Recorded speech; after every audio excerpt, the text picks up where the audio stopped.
Hi friends. ప్రస్తుతం మనం RTC cross రోడ్‌లోని సుదర్శన్ 35 థియేటర్ దగ్గరైతే ఉన్నామనమాట.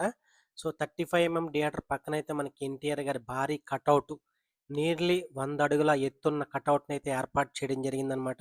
మీరు చూస్తున్నారుగా చాలా పవర్‌ఫుల్ కటౌట్ అనమాట. చాలా అతిపెద్ద కటౌట్ ఇది. సో, ఈ థియేటర్‌లో మొత్తం మనకి 3 కటౌట్‌లయితే ఏర్పాటు చేయడం జరిగింది. మీకు ఇదొకటే ఫస్ట్ కటౌట్ అనమాట. మిగతా 2 కటౌట్‌లు కూడా చూపించడం జరుగుతుంది.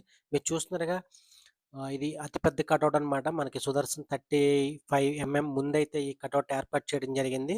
సో, అలాగే ఇక్కడ ఈ థియేటర్‌లో ఈరోజు అర్ధరాత్రి 1 గంటకి బెనిఫిట్ షో 1 ఏఎంకి షోస్ అయితే ఏర్పాటు చేయడం జరిగింది. ఎంతమంది టికెట్స్ బుక్ చేసుకున్నారో 1 కింద కామెంట్ రూపంలో తెలియజేయండి ఫ్రెండ్స్. అలాగే మనకి కొద్దిసేపట్లో సెలబ్రేషన్స్ కూడా ఈ థియేటర్ ముందు స్టార్ట్ అవుతాయి.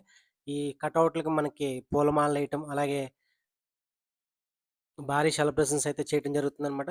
మీరు చూస్తున్నారుగా ఇది దేవి సైడ్ అనమాట. దేవి 70 సైడ్ అయితే ఈ 2 కటౌట్లు ఏర్పాటు చేయడం జరిగింది. సో, అంటే సుదర్శన్ పక్క సైడ్ వస్తదనమాట ఇది. ఇక్కడ 2 కటౌట్లు అయితే ఏర్పాటు చేయడం జరిగింది. సో, ఎంట్రన్స్ వచ్చేసరికి మనకి దీనికి దేవి ఎంట్రన్స్ కనిపిస్తా ఉంటదనమాట గేట్ ముందు. అదైతే 35 ఎంట్రన్స్ గేట్ ముందుకి మనకి ఆ కటౌట్ అయితే ఏర్పాటు చేయడం జరిగింది. మొత్తం ఓవరాల్‌గా ఇక్కడ 3 పెద్ద కటౌట్లు అయితే ఏర్పాటు చేయడం జరిగిందనమాట. ఇప్పటివరకు ఏ హీరో కూడా ఈ ఇలాంటి కటౌట్లు ఏర్పాటు చేయడం జరగలేదు. చూస్తున్నారుగా ఎన్టీఆర్ ఫ్యాన్స్ అయితే ఎలా సెలబ్రేషన్ చేసుకుంటారో మనం చూడాలి మరి. చాలా అతి పెద్ద సెలబ్రేషన్స్ ఏర్పాటు చేయడం జరుగుతుందని మనకి అందిన సమాచారం ప్రకారం తెలిసిందనమాట. మన ఛానెల్ సబ్స్క్రైబ్ చేసుకొని పక్కనే ఉన్న బెల్